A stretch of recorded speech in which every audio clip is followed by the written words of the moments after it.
And then I'll. Greetings, everybody. This is Elæ Moss, and welcome to the first episode of the From Survival to Sanctuary series, Speculative Solidarities in Conversation. This evening's event is called Year One, Meaning Makings for the Commons, and I have two incredible special guests with me today, Clarinda Mac Low and Marcelo López Dinardi. And also joining us is Susan Scorbati from the Center for the Advancement of Public Action at Bennington College, where I am completing 2 years as a public action fellow. I cannot believe that that is ending. And what a 2 years of the universe it has been. Thank you all for being here tonight. This event is being recorded. If you are here, you are also seeing that we have closed captions going. You can enable closed captions, and they will also be in the archival recording of this event. I just wanted to start by saying thank you so much to the participants in tonight's event, and also to all of the incredible participants in this series, and also to Kappa for co-sponsoring this series, and to Kelly and Susan, who is here, and to Kira in Communications at Bennington for getting all the information out and up in preparation for tonight and for the next two events. For those of you who are tuning in, the other events are on the 30th and on May 14th, and we hope that you join us for those as well. I am going to give you a little bit of a visual description as well as a short introduction for myself, and then the other guests for tonight will do the same. And then we'll talk a little bit about what we're going to be doing here tonight, and we'll have a couple of remarks from Susan on behalf of. So I am Elæ Moss. My pronouns are they, them, he, and z. And I am a white non-binary person. I'm wearing green glasses that are reflecting the screen, so you cannot see my eyes super well. I'm wearing a blue cap that says Meow Wolf on it in a variety of colors. Behind me, there are quite a few books in all directions on a high black bookshelf. I'm wearing a gray cardigan and a blue shirt with small birds on it, and I have a chain around my neck. I am a researcher and an artist. I'm an interdisciplinary creative practitioner. I'm a teacher and facilitator. I work across a range of mediums, and I like to think of my work as a range of practices that I call speculative solidarities, which we'll be talking about more tonight. I also work a lot with the archive and with different types of documentation, and most of my work is in some way involved in the question of getting us from survival to sanctuary and helping humans sort of figure out how it is that we're going to stay together on this planet in sustainable fashion. So that's kind of what we're doing here tonight. And I have some really incredible guests, and I will ask them to introduce themselves as well, starting with Clarinda Mac Low. Hello.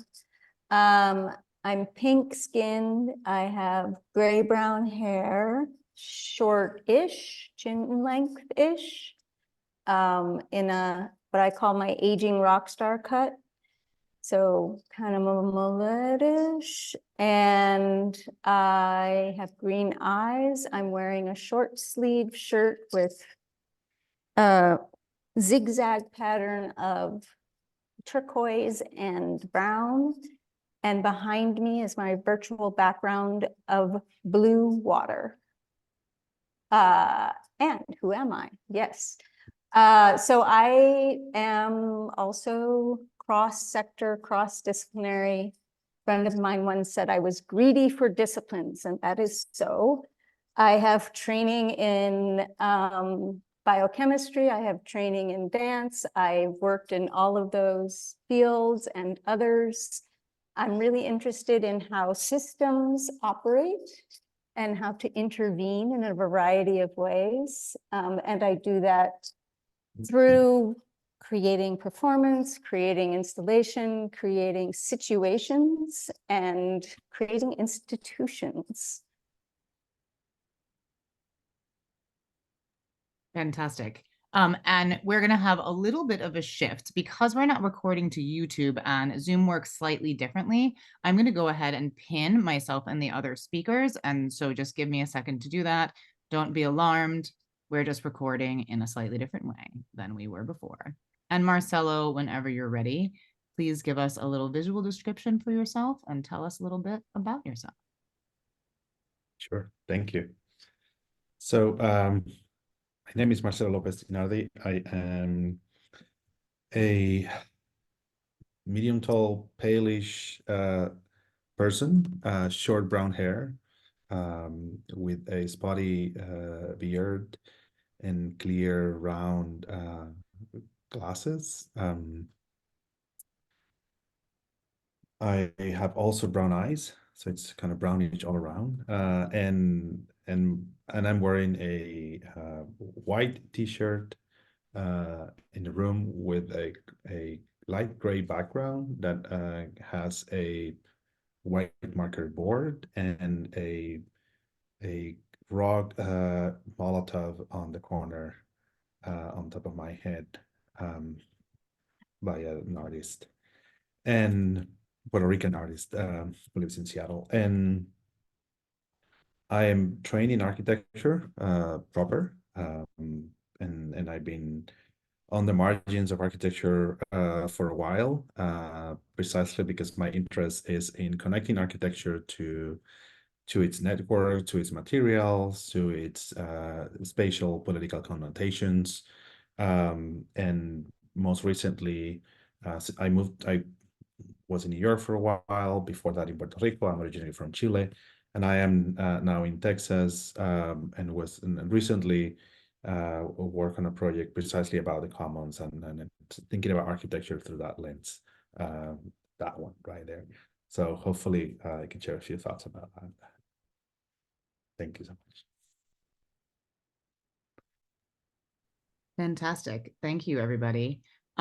So we're going to have a couple of quick remarks just from Susan Scorbati from CAPA, the Center for the Advancement of Public Action at Bennington, who is co-sponsoring this event with me and my design studio, Autonomous Mechanics. We're so happy to have you here, Susan. Oh, thank you, Eli. So welcome, everyone. I would just want to say, as the director of the Center for the Advancement of Public Action at Bennington College, we are so pleased to have Eli doing this series of really important sessions with, wonderful guests. I'm really looking forward to these conversations because I've been in conversation with Eli now for 2 years, and I feel like the work is really relevant, important about what we're all facing right now in this country, but also around the world, what it means, the incredible challenges that we're all dealing with,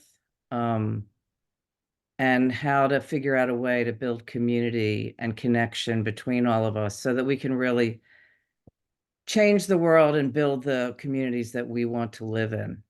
Even though it's, I think we all recognize that it is really difficult and hard work.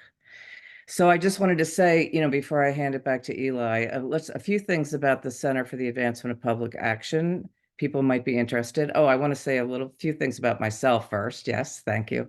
So my pronouns are she, her. I'm an older person. My hair is gray and turning whiter every day. I'm wearing a dark shirt, and I'm sorry to say that where I am, which is in my house, is getting darker by the minute, even though the lights are on. So I'm sorry about that. My first, I really, dance improvisation is where my heart is.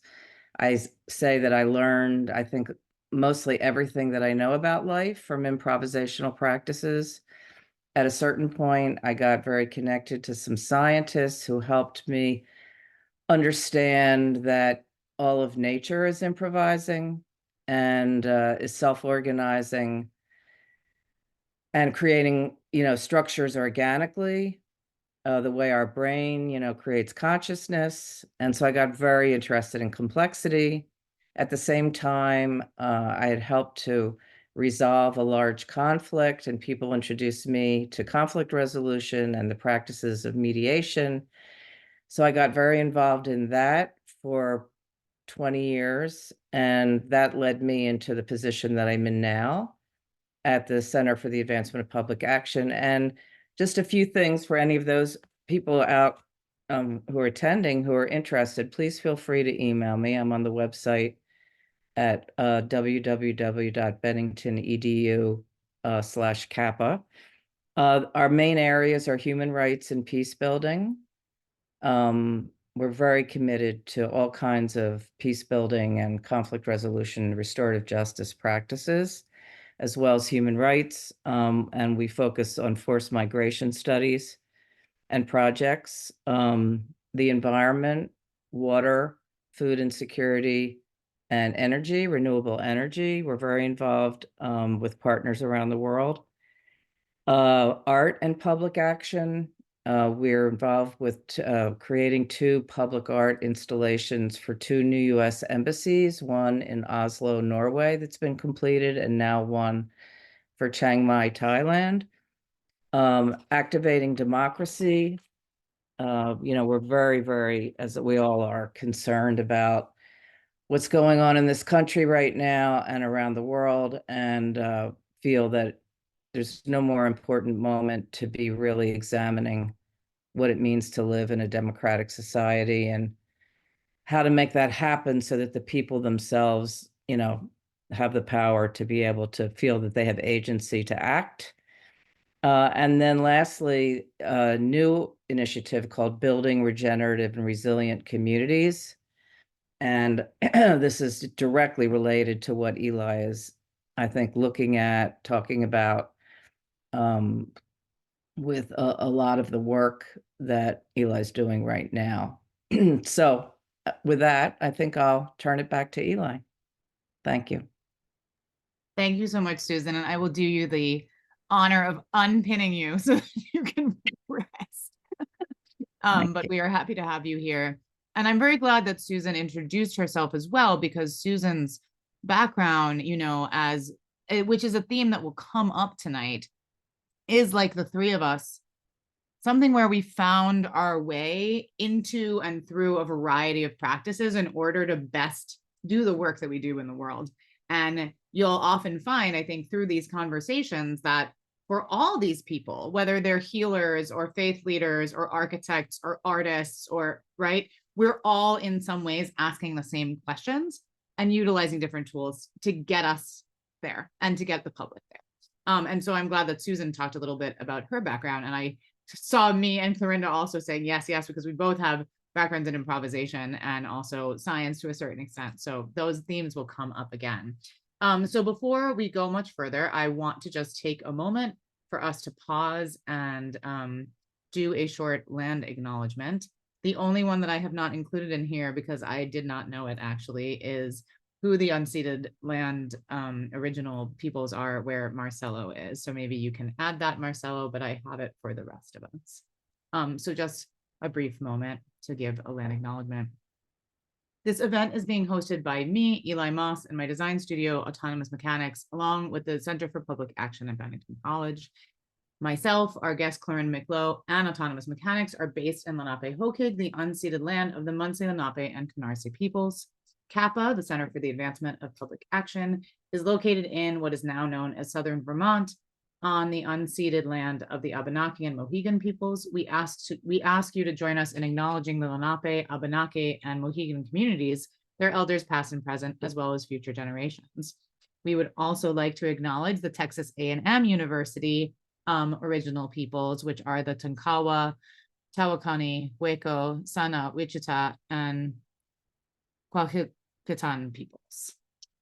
So as a general note, also, these beautiful land acknowledgements have been put together by a really wonderful team of both Indigenous creative and cultural practitioners and allies. I will give you the link for their work. Something that they acknowledge, and I want us to acknowledge as well, is that many arts and educational institutions with which we work have been founded upon the exclusions and erasures of many Indigenous peoples, including those on whose land these organizations occupy. This acknowledgement, at least for myself, and I know this goes for the others here and for Kappa, demonstrates a commitment to the process of working to dismantle the ongoing legacies of settler colonialism. And I will put in the chat for anyone interested the really important work of this team of folks working to create protocols for institutions and educational institutions in particular.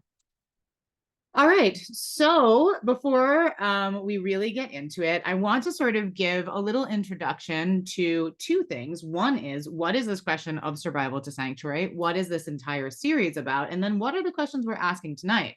So for the larger question, from survival to sanctuary, if you read the descriptions, I have been really leaning into asking for myself and for other people what it really takes to get us from a state where we're really dedicated to trying to survive, but doing so sort of along the lines of what we've been conditioned to believe that requires. And how do we get from that to a place of sanctuary where we can actually feel a sort of safety and not what I have described and talked to other people about, a feeling of sort of being somewhere between being on eggshells and walking on landmines, right? So what does it mean to actually create sort of a concrete form of sanctuary in which we can rely? And so the question for tonight is, what is the role in the creation of and sustaining of a commons in that transition? And why are a couple of people across these different fields, artists, architects, designers, I also have a design background, people doing art in public, people making books about the commons, people teaching in institutions, people building institutions, what are we doing in relationship to the commons, and why is that an important question? And what do we have to do on the inside as well as on the outside to make this happen? So the first question that I have, and I pose this to the audience too, is, what is the commons? Do you have a sense? I have answers, but I wanted to ask you first, because I don't think that it's necessarily familiar. Does anyone want to take a stab? Guests, audience, what is the commons? Do you know? Merrick's like, nah. What if we answered? I mean, Andrea Bell. Hi, Andy. Do you want to come on and say that, or do you just want to say it in the chat? Because you may also come on if you like. I'm happy to come on. I'm warning you, I have a feral toddler and he's ferally behind me and making a lot of noise, and Perfect. It's like dinner time and halfway bedtime. So I'm also like sort of in and out, but I'm really trying my best. That's great. He might pop on. He always does with Zoom. Literally every single person tonight who was like, you're doing this at bedtime. I was like, fantastic. Bring the No, children, it's bring the fine. screaming, like this is the commons, like this is how it works. Yeah, they're around. So I actually didn't even type that well, but from what I've been reading about the commons lately and why I've been sort of drawn to the concept lately is because I've noticed in sociology less an emphasis on the resource that's being commoned and more an emphasis on the social dynamics that are put into place by commoners in order to produce a commons.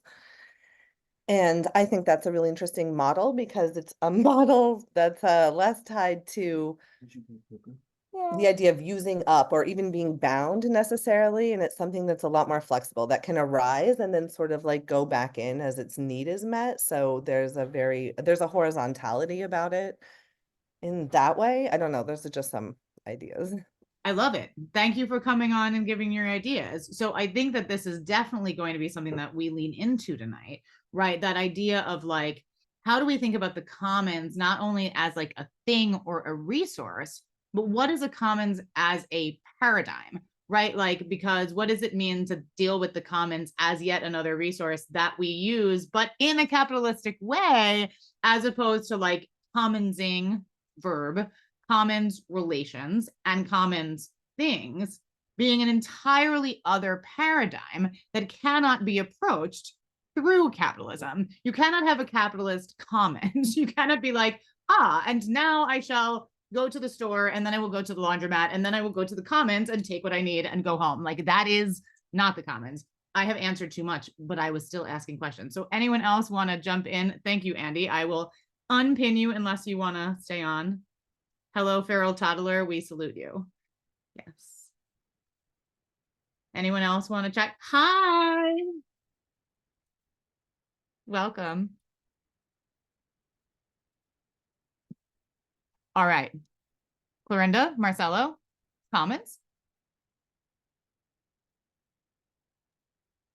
And I can Great. just I always think I will just add briefly to that, and maybe more things later, but commons is an idea of share initiatives, of share practices, of share resources, but also a little bit of share beings, right? Of being able to acknowledge that there is a relational nature to the things that we have and the place that we exist in a planetary level, and that the commons is primarily, in the way that I have worked with it, is a lens. I think it aligns great with that idea of the commons as a paradigm, and I see it as a lens from which we practice, and I say practice in a kind of a social life way, not necessarily as a kind of a job or anything, but right, how do we practice our role in here?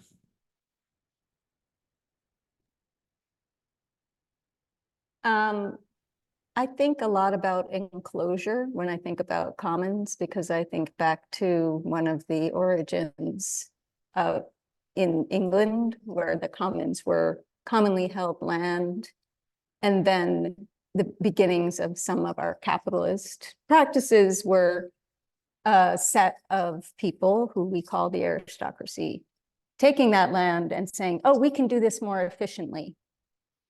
So we're going to enclose this land and exclude you or rent to you.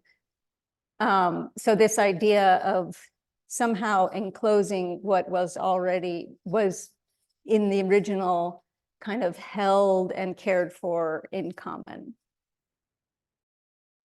I'm really glad that Clarinda brought that up, because one of the things that, if you look on Wikipedia, which by the way is a commons, about what a commons is, something that you're going to find has to do with the etymology of commons, especially in the English language. When did we start calling a commons a commons? Has there been a commons? Is there often a commons that isn't referred to as a commons? And that is part of what our conversation is about tonight, because to a certain extent, we're talking about some commons practices, as well as artists, practitioners, people in different spaces that are interested in the sort of paradigm shift that is required by the commons, that is used in the commons, and how we relearn and unlearn things that allow us to do commonsing things, commonsing participation, commonsing interactions and relations, and engage with commons resources in a way that is not within the capitalist paradigm, right?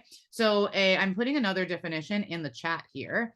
And this is: the commons are collective resources managed by self-organized social systems under mutually acceptable terms. And that definition comes from an organization that I've worked with for, I don't know, almost 20 years at this point, which is the Peer-to-Peer Foundation.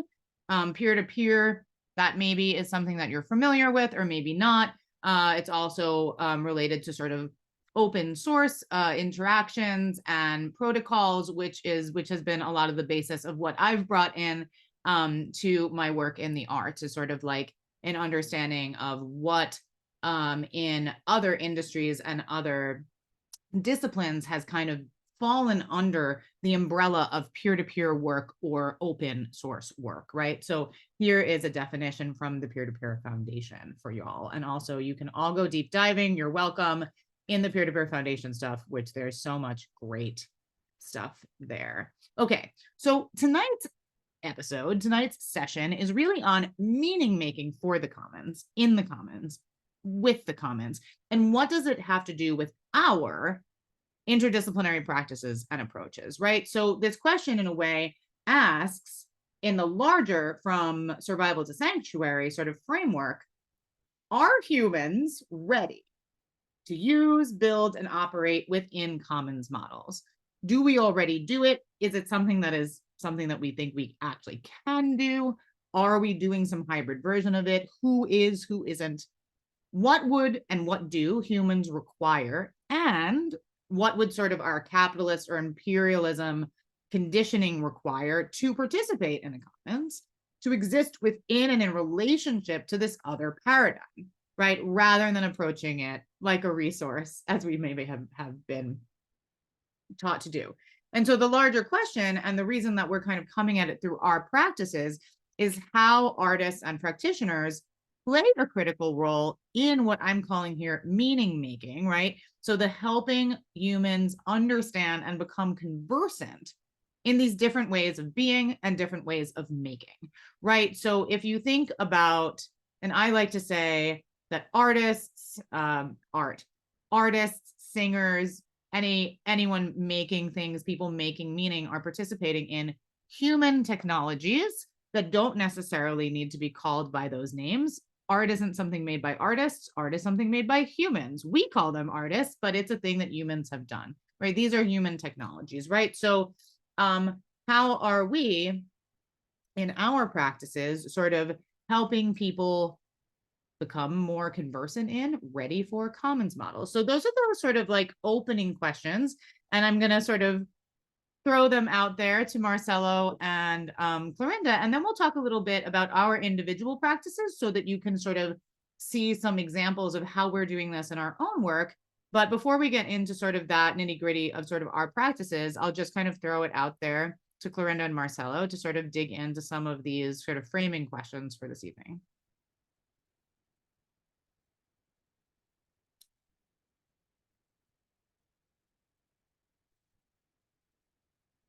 Should I call on you individually? Is this like being in the class?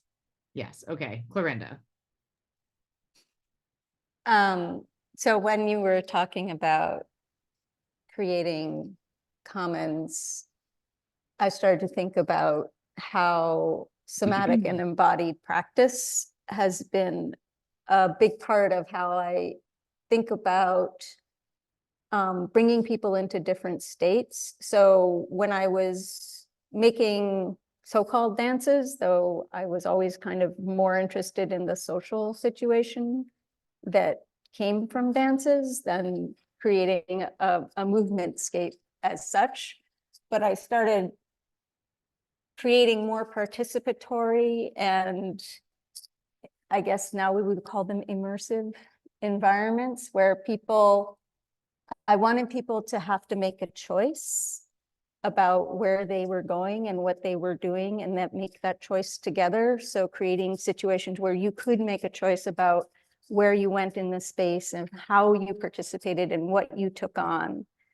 And then most recently, for the past 7 years, and time flies, I have been working on a project called Sunk Shore, and I'll probably talk about it more later. But in this, me and my collaborator, Carolyn Hall, create a tour of the future, of a climate changed future. And we're both scientist artists. And so we do a deep dive into climate modeling and then create a narrative that is a full immersion in an imaginative way on a specific shoreline. So we're actually taking a tour of a shoreline, but as we go, we time travel.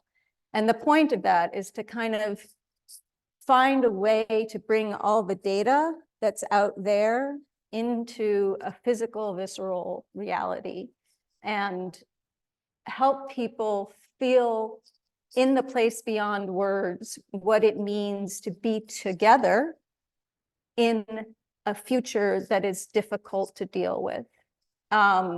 So I think there is something about acknowledging the bodies, your body, the body next to you that's human, the body that's not human, inanimate objects. Like, I think that may be a kind of commons to me that is, it's like there's an exciting re-acknowledgement of our interconnectedness. And so when we think of commoning, like thinking of how we connect to all different types of beings and to our immediate environment.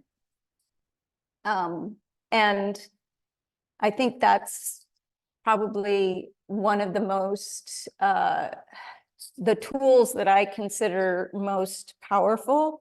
And I always end up talking to the architect in the room. So of course, here I am with an architect because I'm so interested in how we create structures and environments and how, again, remember I talked about the enclosure. So how do we literally or figuratively enclose ourselves? How do we separate ourselves from each other or from other ways of being? And I often think about when I'm walking down the sidewalk, the substance I'm walking on and the substances around me, because I grew up in the city. So I think about hard surfaces. And I think about, why do we have hard surfaces? Why can't we have soft surfaces? And then I'm like, oh, it's easier to clean. Oh, so I think that there's a way that we think about interpenetrating and what it means to actually be with, that can be quite intimidating. And that's really one of the things that I think it's important to address directly, is what does it actually mean physically through your senses to be with, to share space, to share resources. I'll stop there. This is great. And I popped a link for Sunk Shore in the chat for those of you who are following. I'll continue, all of us will continue to drop things in the chat throughout, sort of links to things in our practice. And we will all be sharing some things on the screen in a little while. I think it's really important that Clarinda brought up, and I know it's part of my practice as well, you know, what it means for the body. And for those of you who are my former architecture students, you know that we talk about this all the time, right? And so one of the larger questions of the From Survival to Sanctuary really asks about how we do this in the concrete and not in the theoretical. And part of that is, what is the embodied experience? Right. And one of my major sort of drives in the speculative solidarity has been bringing it into the body. I was thinking, Clarinda, when you were talking about a couple of years ago, I know we spoke when I was running this. I ran a workshop called Symptoms and Strategies of the Anarchist Body, in which I was theorizing sort of the idea of the body as like a union, right? And that like the union was operating and all of these different agency, all these different parts which had agency or sort of like speaking to each other, and really trying to bring a idea of sort of like collective liberation, but to the body, and removing even the sort of like primacy of the brain, even from our understanding of our own self, and extending that then out into ecosystem and beyond as we're sort of commonsing. What does it mean to commons, starting with the self, right? You are already a commons, right? The commons is not outside. You are the commons. Like, you didn't like eat something and then it went through you. Like, it is you now. Your liver is now made of something that you ate earlier, right? I mean, you are a commons. There's bacteria in there. You're not in charge of them, right? So to sort of like it changed that paradigm on the level of the body, I know has become a really important part of my practice. I think coming from sort of like also having a background in architecture and design, and like being through so much of academia, but also having a personal background, like working with dance, working with somatics, and being like, wait a second, I'm building all these structures and systems, but yes, we are as much bacteria as flesh and water. We're also water, right? We are the Sunk Shore. But realizing that for so many of us, we like operate thinking about the speculative in this way that is kind of over here and does not involve the body, right? So we're going to talk about more of this in a minute. This could be the rest of the conversation. We could just talk about this, but Marcelo is going to jump in.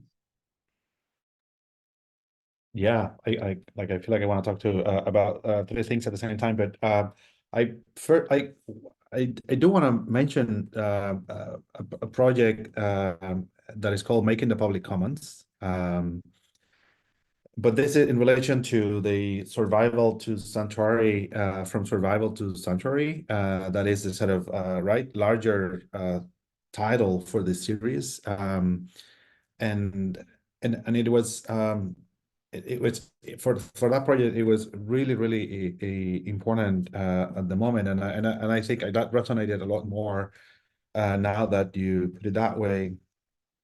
The fact that once I moved to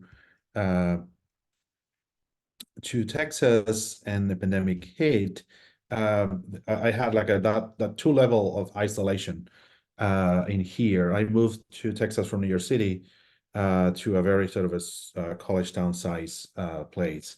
So it was quite a radical, isolating experience. And that project, making the public commons, was in great part a little conscious, but also a lot of it was mostly unconscious.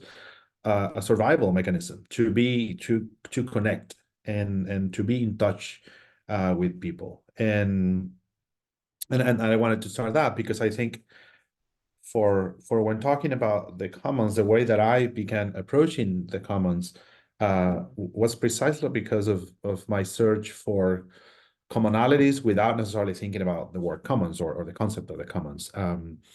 But that comes primarily from a time in the last few years where I actually, as you're mentioning, right, try to put my body into what I'm doing and what I am becoming. And because as an architect, you're mostly trained to strip yourself from the body, and right, you just a very kind of a articulated machine. But in doing so, my concerns, my interests were about defining what the public was. In architecture, the concept of the public is at the core of what we work for. It's kind of in the principle of that we work for the public or for a public, and so I sort of couple that with the concept of or my life experience as a sort of an immigrant person. By the time that I moved to Texas, I've moved in 39 places. The sort of place that I lived and moved into myself.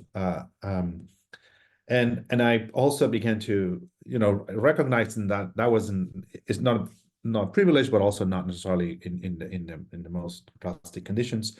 But I also didn't want to stop there as a kind of, it wasn't necessarily about me. I precisely because in the context that I was moving to Texas, the whole sort of pressure of the concept of migration became critical to understand what are those commonalities. And so that sort of more transient idea of what a public is, I think, became critical in the way that I began shaping and thinking about these ideas of commons and concepts. So through that project, the original sort of Making the Public Commons project, I worked with words, and I did an installation on campus. The campus is a giant campus with 70,000 students. We were not all there at all at the moment. So I got a grant to do an activation of the campus for like a little while. And that project grouped people from different fields, but mostly to work about concepts of bringing together people. And we talked about institutions, about landscape, about water, about ecology, about commoning, about measures. So all about language with artist and poet Mira Hanafi. So it was really trying to find concepts that would connect to my sort of some form architectural thinking, to how we could expand the concept of public, and how do we, and right to the theme of today, how do we make meaning? How do we create meaning out of this concept? So I think that, those two things, like putting myself in and as opposed to resisting, participating, and then trying to expand those words was critical to begin with. Yeah. As always with a conversation like this, the little chaos Mandelbrot that is now starting to form with all the side quests that we want to go on is really exciting, and we're all taking notes. I can see it happening. I have also put a link to Making the Public Commons in the chat. So for any of you who are following along there, if you want to download the chat at the end, it will all be there. So my next kind of question, and this is something that I know that I talked about with you, Marcelo, a week or so ago, is sort of as we go into sharing with our guests, with our audience tonight, a little more about the individual projects and diving a little more, I hope, into Sunk Shore and Making the Public Commons and other projects that we've done. The thing I wanted to sort of like bring us back to is that question of what I call the big arc, right? what do you sort of see as your big arc? Like, what are your big questions, and how do you find yourself asking and answering them through the materials that you're using now, right? I think that we've started talking about this a little bit. And so for the other language that you've seen in the name of this event is Year One. And Year One is a project in which I've invited folks in a variety of ways through sort of, again, I also use the word activation, through kind of activations in liminal spaces. They can also be hubs in like a vehicle, etc. But Year One is a project that asks individuals, communities, institutions, organizations to imagine their storyline that's starting or has already started as one that's overlapping with a storyline that's ending, and sort of invites you to sort of say, what would change in me, in my community, in my life, if I really decided that even though these old ways of being and acting are still here, that I have decided to live in the new way, right? And so like there's a signatory page, whatever. So I'm asking us tonight, here we are, we all have jobs, we all do art, we all do whatever we do, right? But like, who are we in Year One? What's going on in our revolution? Like, who are we? I sometimes use the term systems doula for myself. Yes, I like this terminology, right? So what are your terms if you don't have to kind of do the, I like to call it institutional drag, when you're not doing institutional drag? So I'm like, today I am a professor, and today I am the curator of this exhibit, and today I am running a Zoom that I could not get to Zoom to go on YouTube, right? But like, what are our actual roles, right? And then how are we working? I often will say to my architecture students, sort of like architecture adjacent, right? What are we doing that's like in the adjacencies or in the liminal spaces, right? Like, how are we compromising or finding space or doing what fugitive practice from like Moten and Harney, like, how are we pushing back against it? We'll talk a little more about institutions later, but, how have we found our way through various disciplines? And then how could we understand what we're doing in terms of commons meaning making? And what is your big arc? And then we'll talk a little bit about our individual practices. And since we don't have to keep looping and looping, if while you're talking about this, you're ready to jump into individual practices, you can just share your screen. Yes. Okay. Who's up? It's Clarinda. We'll just keep going in that order.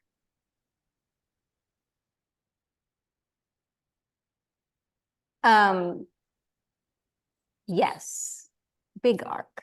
So I wanted to save the world. So for some reason, I thought as a child that being a biochemist would be the answer.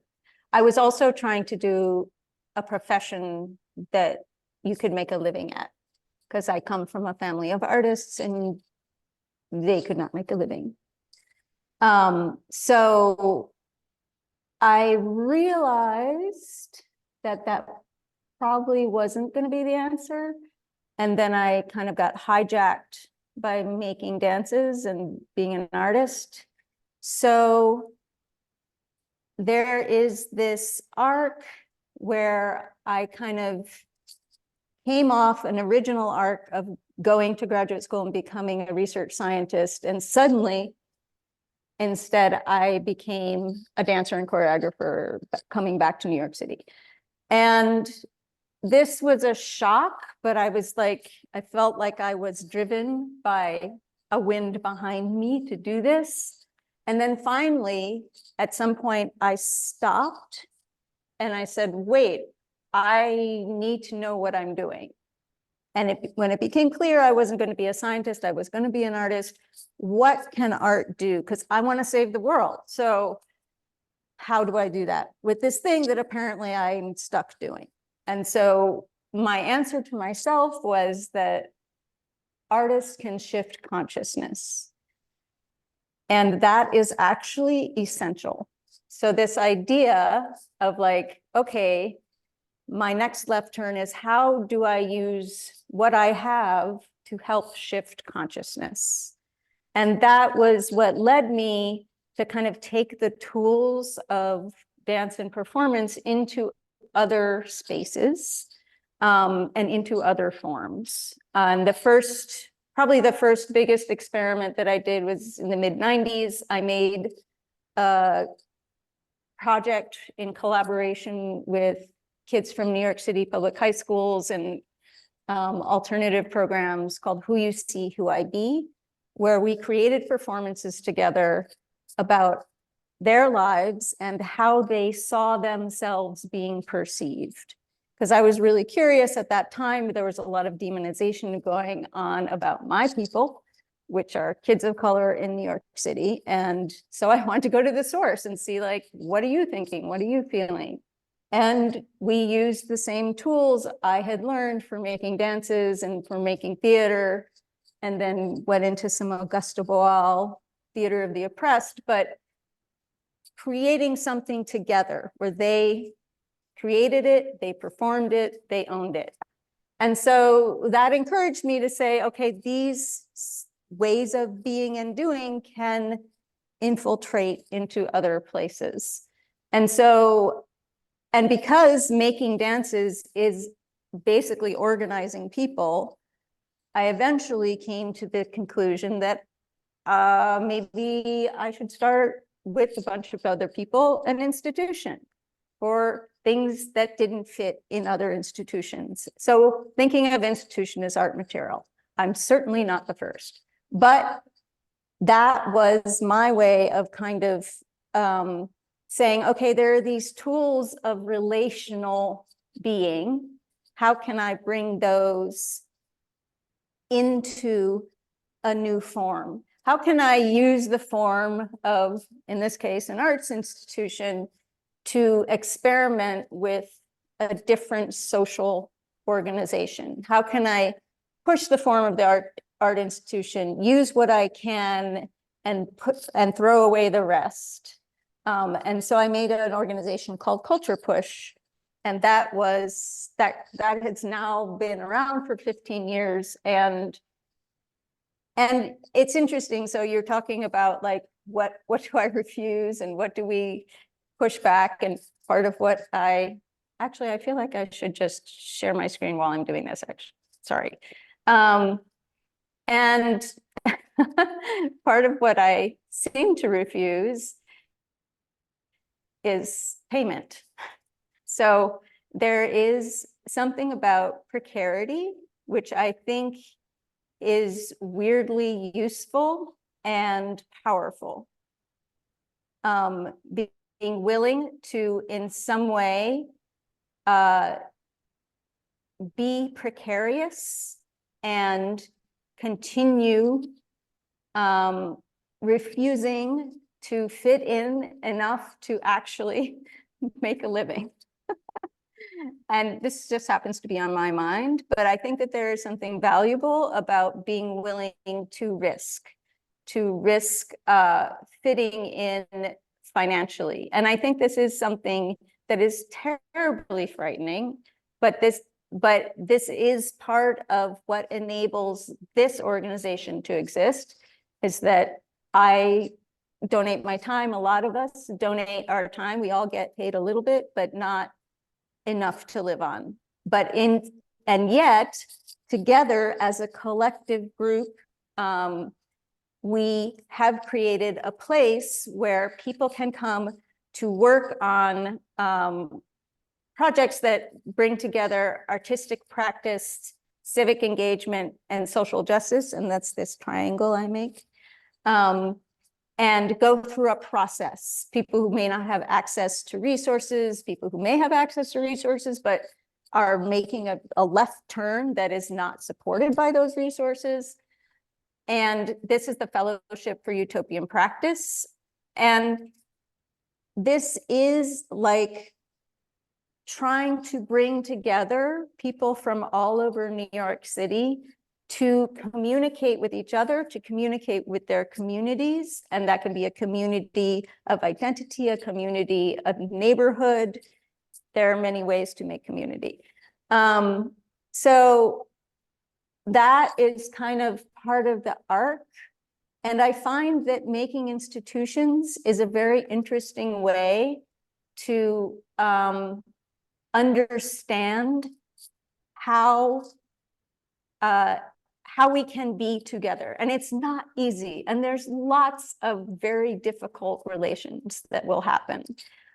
So another institution that I'm part of and that I helped to found, that was instigated by others, is Works on Water.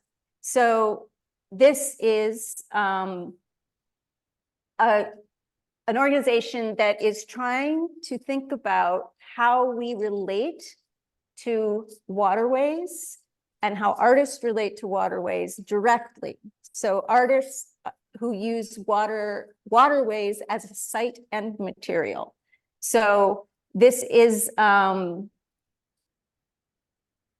to think of gathering, creating a form, basically, or acknowledging a form that's already there, really. You know, the way the sculptor can sometimes find the form in the wood, we're finding the form that's already there. But it's like saying, oh, there's land art. Well, there's water art. And in a lot of ways, it's in direct opposition to some of land art.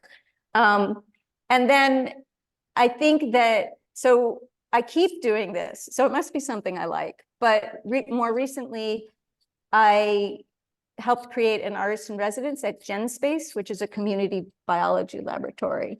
And again, it was kind of going in, seeing how institution can be used, but also bent and create new forms within existing forms. And when you were talking about titles, Elæ, I think the main title that I've always been given, I was given by somebody and I then said, sure, is catalyst. So thinking about how the enzyme, how I can act as a connector that then goes away. So in some way, I'm always erasing myself, but as with any enzyme, you leave a trace. You leave a trace of your existence by the connection that was made. I love it. I'm also noticing that we had a couple of people from the audience, Merrick, and a little earlier also Rada, who added in your roles of what you see yourself doing in sort of the year one future. And even for those of you who may not be following along in the chat, who are sort of doing the thing, which is so nice to do when you're like at the end of a day, which is not being right up at the computer on Zoom. But there's a ton of stuff in the chat. And if you want to add your own sort of thoughts of what your roles are, please do. So thank you so much for Clarinda for sharing that. And I shared the various projects that Clarinda added as well in the chat. So you've got Culture Push, Works on Water, and also the GenSpace Air Residency. So Marcelo, do you want to answer too? I like the kind of organic nature that this is taking. Sure. Yeah. I will try. I think I think there were two things on the table. One was the role primarily. And I want to say that before kind of saying what I have or how I would name whatever I do or how I do it, I think I'm also seeking that. I'm also searching for that. I am looking for that. So when I think I want to talk about transitions a little bit, but transitions in the sense of almost in maybe almost in the opposite as how Clarinda was talking about let's say precarity and work. In my case, I think I've tried to find stability. Instability through an idea of knowledge and education and well mostly through education and through that as a path to create work. And that I think is I've been discussing this in my reflecting mostly in my own practice recently about the fact that there are two things at play there. One is and I might do the same and just share. Let me see if I can share my to my other desktop quickly, because I wanted to share a simple GIF first. Let's see if you can see it.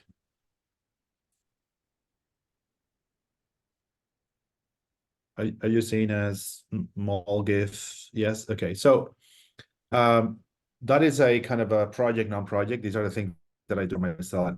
I'll never see life in a farm, but it's also just simple reflection. These are almost all the places that I've lived since 1978. The first, I don't remember, of course.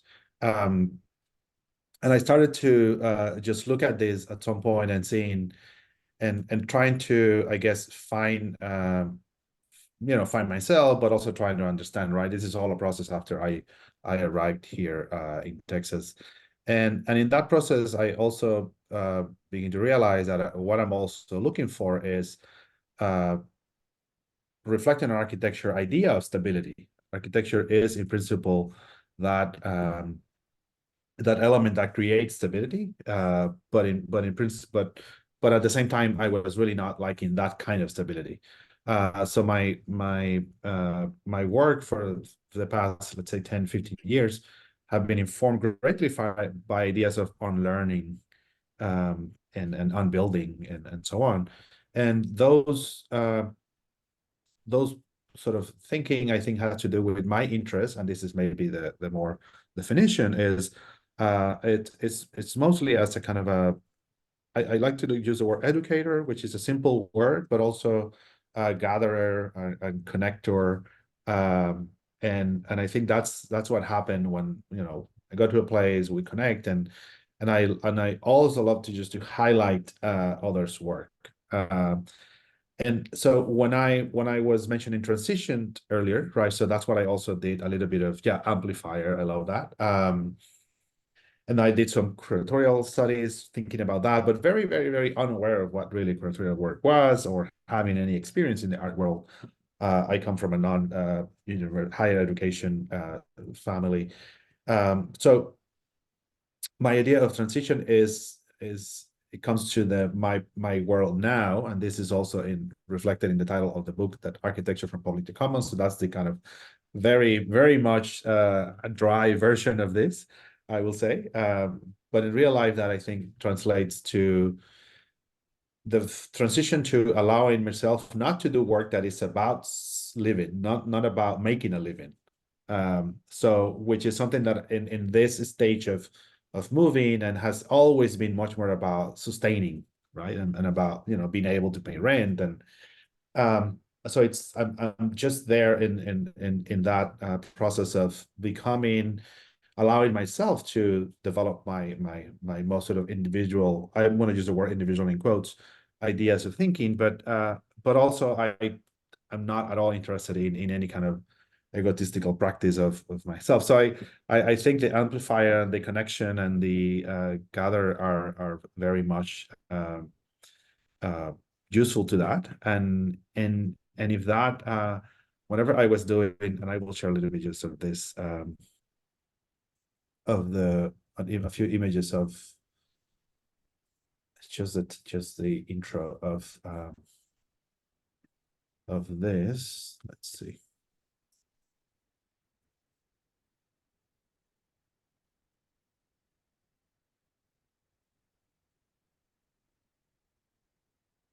So just to share a little bit of this, when you work in academia, which is also the space that I have embraced as a space for creating work primarily, and I realize that there's a lot of misvaluing the work, the collective work, right, the editorial work and the putting together work, because it really needs to be about how your individual thinking advances.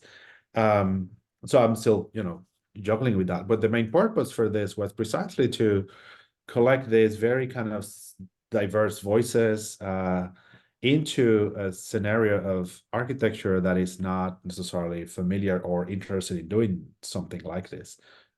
It's much more the sort of architectural content is much more about working with an advanced ideas of architecture that are associated with practice. So I, as an amplifier, I'm always bringing that space into my studios, into my seminars, and then at the same time doing work which is about that a little bit of undisciplining situation. So I don't know if you're seeing a different page now or still on the, yes, okay. So for example, years ago, I did this project with a group of students called Undisciplined CMU, which the CMU is the basic sort of construction block, right? Everybody is kind of familiar with. And what we did was we for an internal studio competition, we try to use it in a way that was allowing itself to not be subjected to the rules that it's usually worked with. So these are some sort of examples of how these things come. This is a really collective effort. So this is a group of students, for example, that after this, there has been a sort of link among them, and then, so it's about creating these situations, and I think in the concept of creating space, creating situations with the idea of architect in mind, but not to create a single space, but to create space for activities to happen. So I've always trying to dream of making little institutions or little non-institutions. And I had created spaces, and the exhibition space as something that worked with precisely to create temporary spaces for gathering, never fully institutional spaces. But yeah, but I will pass it on. You want to pass it on, but I want you to talk about reading architecture from public to commons. Okay. Yes. So before we move on to some of my projects and some of the relationships between these three, I just want to ask Marcelo to talk a little bit about not specifically the book from Architecture from Public to Commons, which I have here, but about actually how it ended up that Marcelo and I really connected this past year was through the project that he did with his students, which then became a sort of exploded, annotated version of Architecture from Public to Commons at Citigroup in New York City, which I brought my students to this semester because my work as a design educator has so much of it has been about sort of exploding the meaning making that's happening in and around architecture, in and around the practice of making place and understanding place. And I thought that what was happening in the Citigroup exhibit, where the book was exploded into the space, is actually such an important sort of like curatorial example of what I think all of us are doing, because Citigroup is doing it. If you know Citigroup, they're in New York, but it's again sort of like a team of people in architecture and architecture adjacent who sort of like, what can we do around the edges of working in firms and working in this field? And then the show itself also says kind of what Marcelo was just saying. Here we are, Clarinda, Marcelo, and I. We do all teach in institutions. I've been teaching in institutions for 20-something years. But we all have in certain ways, right? And yet we're working around the edges, but we're working within them, right? And so we're all working in the form of meaning making, ontology, if you're nasty, right? So like we're doing that. We're in that process. And it often takes this very formal shape, right? This is a book by our academic favorite, Routledge, right? It looks real formal, but all of these incredible projects are there, which in their actual form are far more messy, right? And far more human, right? And so maybe Marcelo will give you a little bit of a peek into that. Yeah, show. I will show. Yeah, so let me share this a little bit, and I'm sure you're now seeing it. Yeah, you're seeing it green, yellow. So the exhibition, which is that Elæ is talking about, was an attempt also to kind of re-engage with the work in the book itself, but it was also a way of making it public again, right? So the book is connected together. and so the exhibition reflects upon our sort of general doom scrolling live situation online,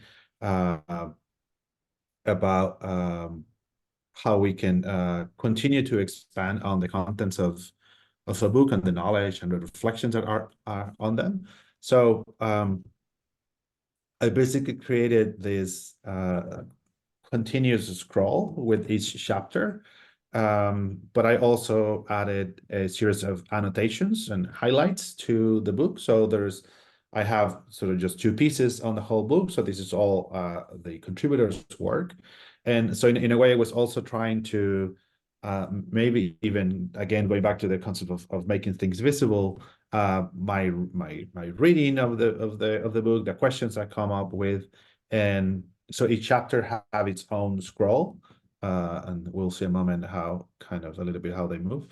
And there were annotations based on that expand in some cases to the references. So we see in some cases the book has black and white images, so in here they are expanded as colors, and in some others either adding elements that belong to the book, or also just adding things that are not there, but also that maybe can dialogue with the contents. So participants were invited to engage with the scrolling, and they also could just stop at any point and then most likely just leave the content next to another content. So every time someone's went through, the way that you will see the exhibition will be different, and perhaps the connection, right, in terms of how we read in space, which is right the most sort of a dramatic act, can relate to one another. This is the video of Elæ students on there while reading. Those are my students. Yes, I stole it from the digital world. And they are, you have posted others in which they were engaging with the scrolling, and at this point they're just like also just reading or taking notes, or so I think the concept of annotation here where was interested in kind of how to expand on the notion of how a book also is a kind of a I don't know, sort of engaging mechanisms. I like the idea, and I've talked elsewhere about the concept of forms of engagement, that I consider architecture a form of engagement. So I'm thinking about creating these spaces to engage with the content, right? And this is basically the interface for those things to happen. And it does this amazing thing too of making something that becomes sort of, I'm sure I use this word, but it's sort of like when we ossify these practices in text, right? Like so much is made invisible, right? And some of that happens through the way that we make knowledge and the type of language that's expected in certain types of academic writing and academic publishing, right? And we all engage, and that's another type of institutional drag, like the drag of the language that we use to make knowledge and make meaning within academia. So many students, we're learning to do this, but they're simultaneously like feeling extremely distanced from that sort of work, not really having, the language itself can really be a barrier and really be a turnoff, right? And leads a lot of students to, I think, feel that a lot of academic meaning making is not for them, right? And so like this process kind of explodes that out again. All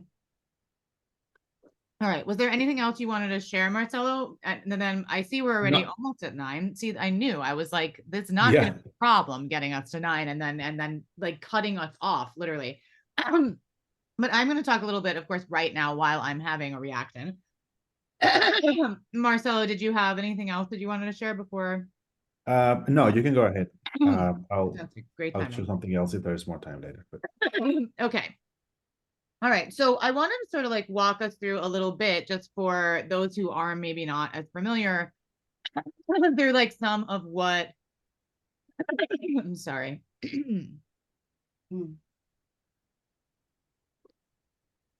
Some of what I've been doing at Bennington, and also what this means for me in terms of also working with institutions, working against institutions, building institutions, right? So most of you are going to know that I spent, like over a decade I will also just like share my screen. Maybe I'll share my desktop and I'll just like go through the million windows I have open there. So I'm gonna go to my desktop. Are we seeing this? Okay, so you see everything, right? So one of the things that and it's kind of like, it almost is appropriate to have this be this hectic, because are you seeing my full desktop right now? The one with the things on it, not just the beautiful photo, the one with all the windows, right? Okay, great. Yes. So Yes. the things I'm pulling up right now are sort of like, so here's the operating system. On the left is my, is my artist website. And then this is my studio. These are all drag, right? These are all drag because I have a studio through which I'm saying like, look, I have projects. You can hire me. You can hire me. I'm a designer. I build things. I build systems. I build practice. I build methodologies. I can bring this in and do this for you. But at the same time, in order to sort of like support people and publish things and get grants and be able to sort of function in this other Trojan horse of the nonprofit space, I built an organization, right? Sort of similar to Clarinda. And I think a lot of us are kind of, there's a wonderful book that I was excited to put out through the operating system a couple of years ago, made by Panoply Performance Library, called Institution is a Verb, right? Yes, institution is a verb. And when we realize that some of what we need to do needs to be made through the form of an institution, where sometimes a person is performing institution, like an individual person. When the operating system started, people would be like, can you have someone over there do something for me? And I'd be like, is it going to be me or the cat? Because literally there's no one else here. There's no one else to answer your email. But you're performing this infrastructure sometimes in order to gain legitimacy to get in a door. So your website, if you're a good designer, is going to be doing this work for you, right? But the organization itself is actually built with like, the dust in your pockets, right? And so then you're going to have sort of like, oh, this is who I am as an artist. These are all my projects, etc. But here are the different ways that I operate in the world. But I think, something that Clarinda also said, which I think is really important and which I want to come back to, in fact, it's going to be in the podcast this week, is sort of like about the idea of risk and about the idea of precarity, and being willing to sort of like do work that operates outside of sort of like, what Marcelo said a little bit, which is like actually trying to be stable, trying to survive, right? So how do we prioritize, or how do we feel like we have to prioritize sort of like being stable? And what does that look like when we're making work that often is actually asking us to be more precarious insofar as it refuses the stability of institutions, right? So when our work is actually pulling us away from that, and when our work is asking us to not validate or not sort of legitimize the ways in which I'm going to close this for a second and go back in, the ways in which we might be asked to sort of legitimize ourselves in institutions, this is really a challenge, I think, for a lot of us in the arts, because, I read some words that Patti Smith had written about sort of like all the times that people think you're not making anything because like on paper it looks like you're fallow time because like you didn't produce a thing that was like visible. It's like your most productive time as an artist, right? I was having a conversation with someone that I'm working with this semester, and I said to them, like, we're wintering. During that time, you're wintering in the way of plants. Wintering when bulbs and plants are under the ground is like one of the most fertile, most important times in the life cycle, but it's not visible, right? But for an artist, you're often doing these things that aren't visible, right? So in Bennington, some of the things that I've tried to do, and I'm trying to find them for you, I literally have so many windows open that it's impossible, is kind of to make into programs some of the processes that I've been doing through under the umbrella of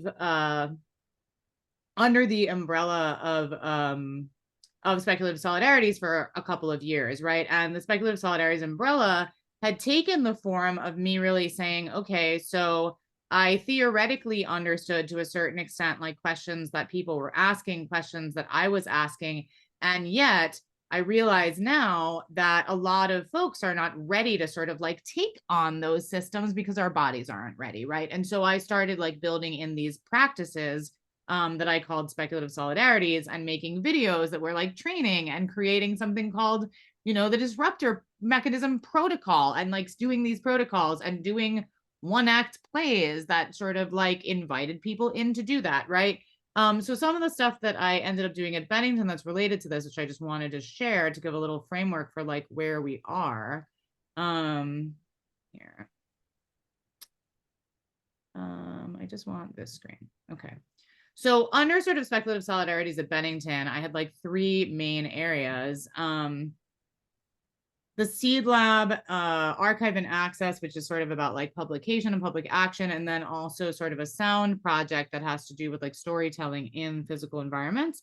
And you're going to see parallels to some of this work in this series. So the Year 1 Seed Lab, which is related to that idea of Year 1, brings a sort of project that I've done in a variety of different spaces, which I'll show you, into Kappa, which is a building on campus, right? And actually uses sort of this liminal space in Kappa of kind of this lounge and a hallway, and sort of says, you know, what will this building be in the future? And might people who are just surviving come through here and make it something else? It's not going to be a fancy formal building. It's just going to be a hallway and a shelter, right? And what if we, you know, brought a couple of, you know, a carol that we found in the library and a shelf that we found on the street, and we brought them in, and it became a sort of different sort of space that we were activating for the things that we needed, right? And so in this space, you're going to find a library, you're going to find healing methodologies, tools for doing citizen science,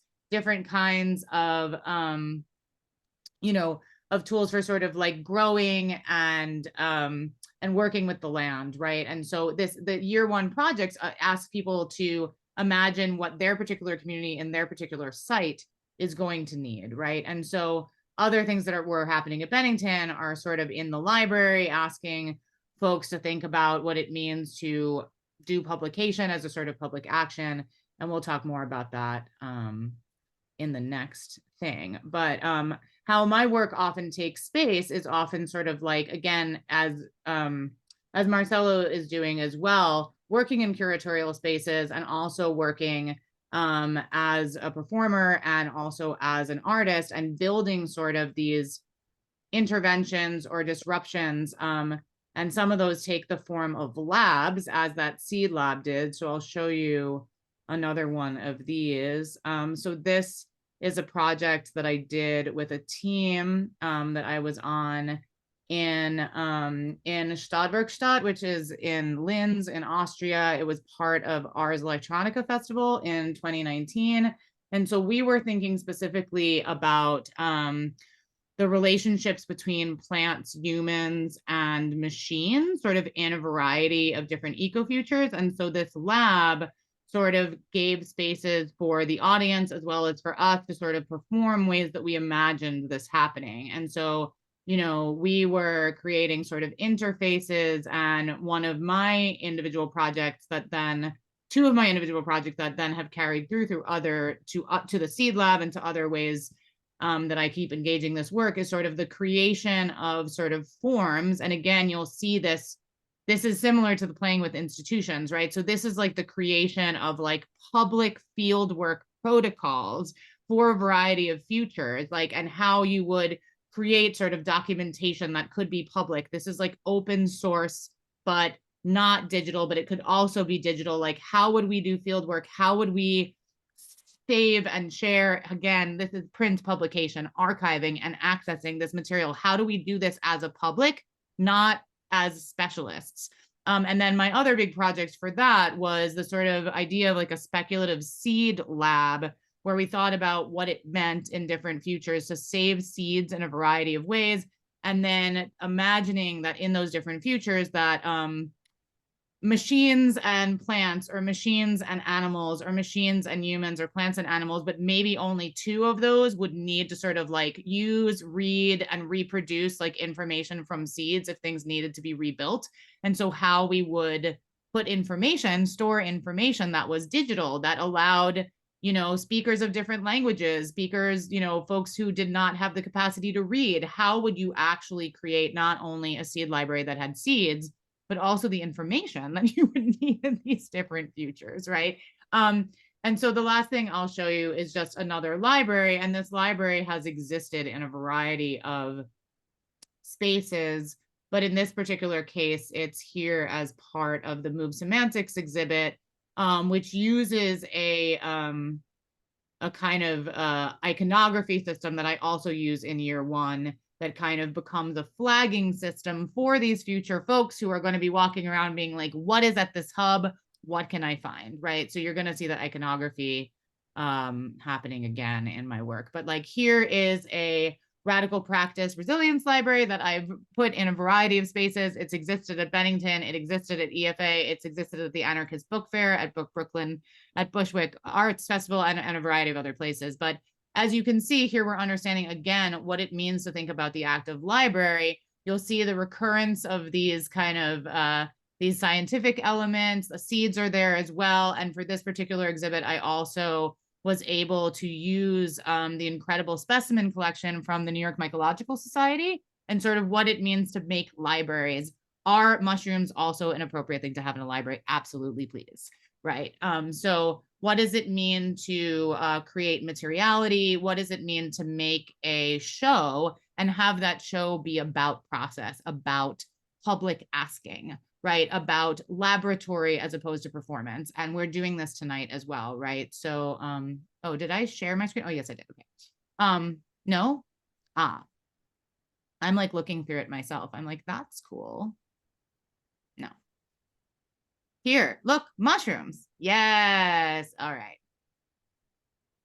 I'll go back through. Here on this wall are, this is like an image of the studio wall that we were allowed to reproduce of Arakawa and Gins in their studio. And here is the iconography I was talking about. Here is a radical resilience library and some details from that. And the mushrooms from New York Mycological. And there's some details of those and how they sat in the rest of the exhibit, right? But for that show, and you know, I think as someone who's also doing curatorial practice, which I know both of you do as well, right?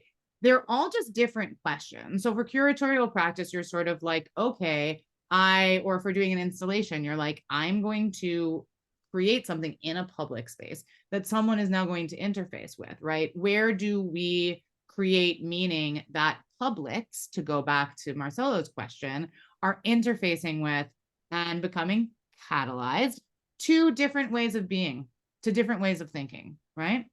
Okay, so that is our little collective share.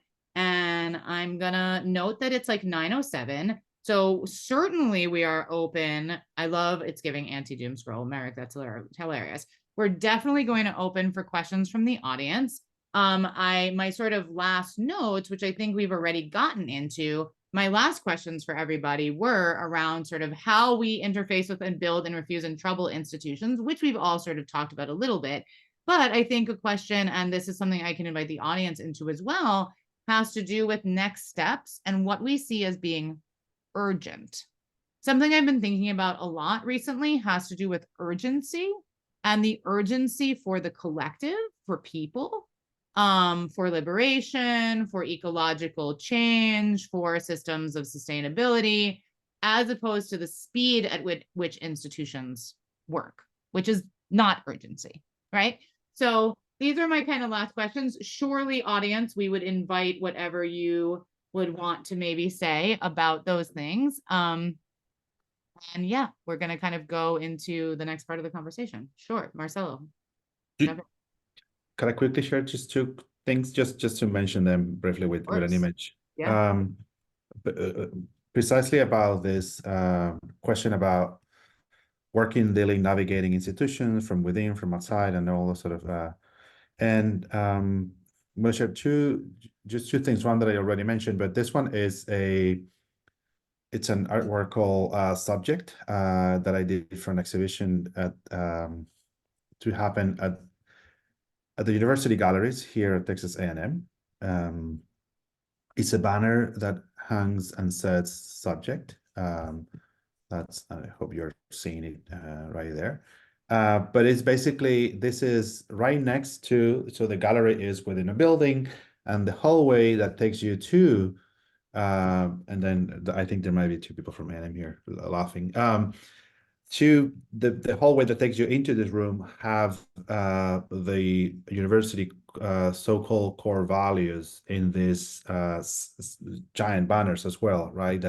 So I think about this as space of this where the concept of the university is transferred to these banners, which I find kind of in a way extremely ambiguous, because they're promoting something and just words like respect and leadership and so on, tradition. And so I created a banner that basically replicate the exact size and shape and geometry and typeface of it, and included one in that exhibition that is called Subject. And Subject ask us about what is the subject matter of the university, of the bodies that walk through that, and so on and so forth. So that's one way in which sort of navigating this trouble or participating in exhibitions in institutions, sorry. And then the other one, do you see a red screen now? Okay.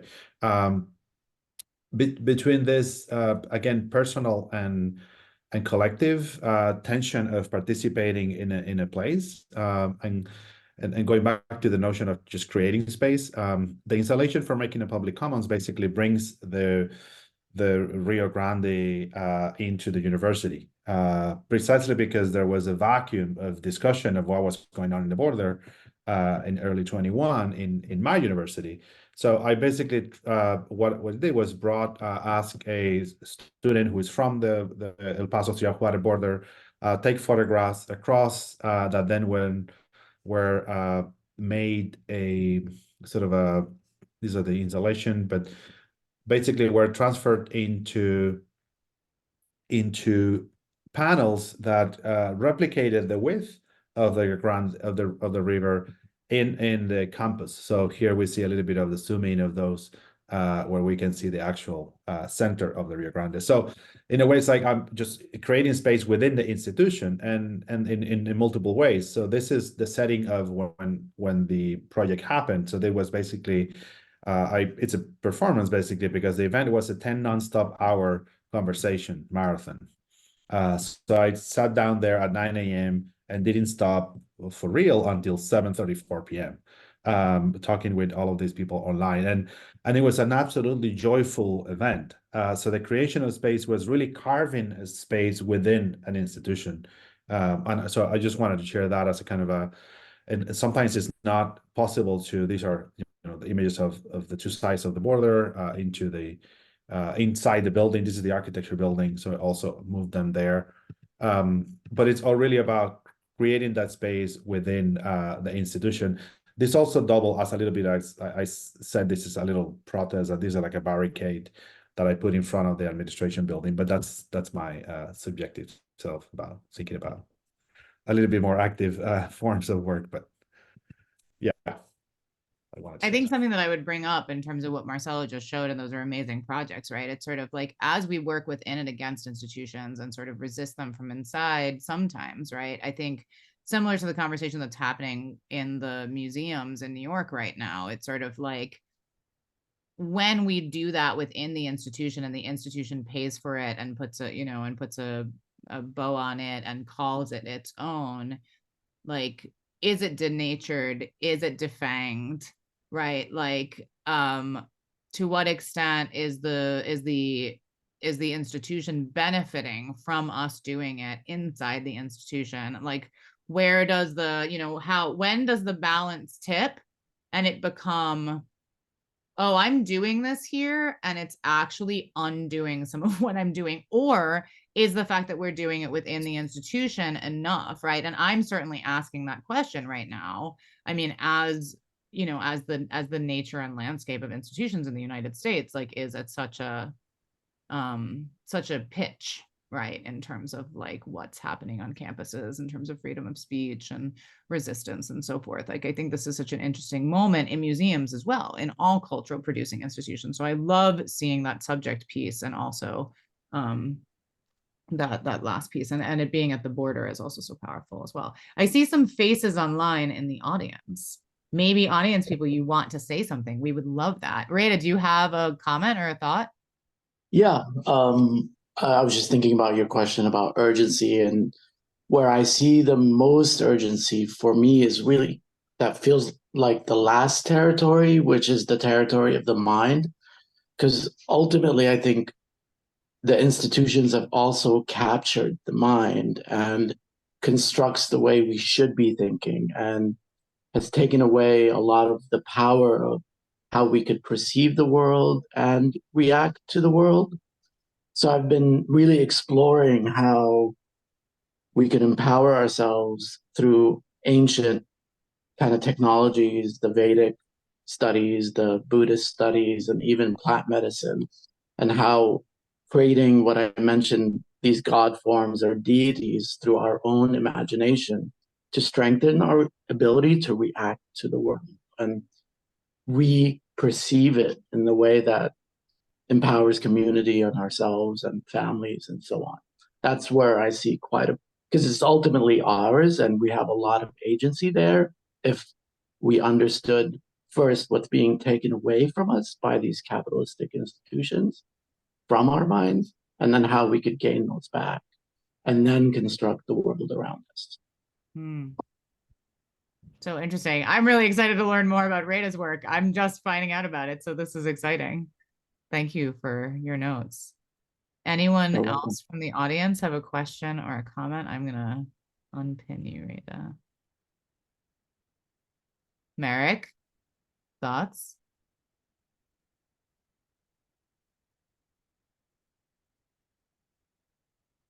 I'm only semi-verbal right now, so I'm still finding my words to express all the things spinning around my brain because everything has been, I mentioned about the patterns, and so many of the things that have been mentioned tonight resonate with the patterns I've been seeing and been trying to contextualize. So I'm digesting rapidly and loving. Amazing. I only tagged you because you've been putting things in the chat. So I was like, do you want to say any of those out loud? More when I can. So last thoughts, maybe we're at 9:16. So we can, I'm not going to cut us off if things are still flowing, but I know that, it's a Tuesday. I think it's a Tuesday. I'm so unfixed from time, so I don't really know, but I believe it is a Tuesday night. And I don't want to keep everyone forever. But from our panelists, any last thoughts or sort of on the ideas of urgencies? What now, right? What are you thinking about in terms of the commons now, in terms of what feels important to be building, whether inside institutions, outside institutions? What I just because this is becoming so present every day is how to maintain compassion, empathy in the context of exhaustion. I think there is a mental and bodily exhaustion around. On one side, I think the people that are connected with the world, seeing the world, and perceiving it and suffering it mostly through visuals in most cases, and then with the population that are alienated. And I think there is a kind of a right now a kind of a clash between these two worlds that are coexisting. And I think I'm finding it difficult and struggling to work around how do we navigate this. And I think I not to sort of put something about the commons back in, but I think the idea of commoning practices, which is also something that some people work at this concept, has to do with just with this idea of sharing a conversation, a meal, and food preparing, and so there's a lot of, I think, very simple things that are very sensorial, just like connecting with ourselves. And this may sound, I don't know if this sounds extremely naive, but just to kind of reconnect with our own self and finding ways in which how do we navigate this this sort of level of exhaustion, but also of the anti-doomism of like how it seems like everything is just going down. So I think that for me right now, the urgency in a kind of a much more immediate way. I think the overall urgency has to do with transitions to pluriverse worlds and how do we practice that and make that. But I think in immediacy is how are we sustaining ourselves through through what's going on in the world, in here, everywhere in here, and so on. I think that's the core for me right now. I love that. I think that that's essential. And it's something about small scale, which is what I was thinking about, which is how do we create nodes in a net so that we can create a net together? But that means kind of little alliances that create bigger alliances. And I think that does go on the level of friend to friend or small community, but because I have noticed personally that like what I do is most effective, what John Cage called one-to-one to one-to-one to one. So like ripples in a pond, and kind of trusting the ripples and trusting that when you drop that moment of connection, that it kind of echoes around you, and reaching out is actually effective. Even though now I reach out and my hand is gone. But then also thinking about, because I think about climate crisis all the time, but thinking about that not as a way to lose hope, and this is a lesson to me as well as anybody else, but like thinking about how to approach that with a softness and a kind of a sense of possibility, as opposed to this sense of like, it's all going to hell. Like how do we reach out into what is there and think about possibility rather than lack of possibility, which is how it feels on one level. But as you keep thinking through, like, is there a way to connect with people around solutions? Like, I love problem solving, and I love problem solving with people, right? And so part of what climate crisis can do is bring us together to solve problems together in a way that acknowledges the reality, but like helps us all float like a raft. I love this. While you were talking, I tried to show everybody my radical softness wall because I have the gender fails, like flag up here that says radical softness is a boundless form of resistance. And I also am someone who does better one-on-one, right? And I love that ripple. But the one thing that I will maybe call to all of us in question is sort of like how viable it is to assume that it's gonna be okay for it to be organic for everyone, right? That I was just having a conversation about sort of like with someone about like at Judson, for instance, like in New York City, that there's elders and even younger people, some of whom like I'm neurodivergent, but I happen to like have a lot of it's masking, but I have a lot of sort of social capital and social skills. Like I'm just good at it. I've learned how to do it as a survival skill. A lot of people don't. So I know a lot of people and I've made a lot of connections, but that's purely because like I have learned to do that as a survival skill. A lot of people do not meet people. They do not connect. And if you're reliant on your personal social skills to be able to do that one-to-one, if you're in an emergency situation, that's not going to be okay. Right. And so when I'm saying urgency is like, I'm thinking right now about the urgency of an earthquake that was not a little tremor, or the urgency of like an emergency situation happening tomorrow. And so I find myself in terms of building commons resources, really, truly feeling like there are urgencies around, not falling into the pods that we create through our individual social networks, because also like so many of those things are reliant on or invisibly are related to class connections and the ways that we socially organize around class.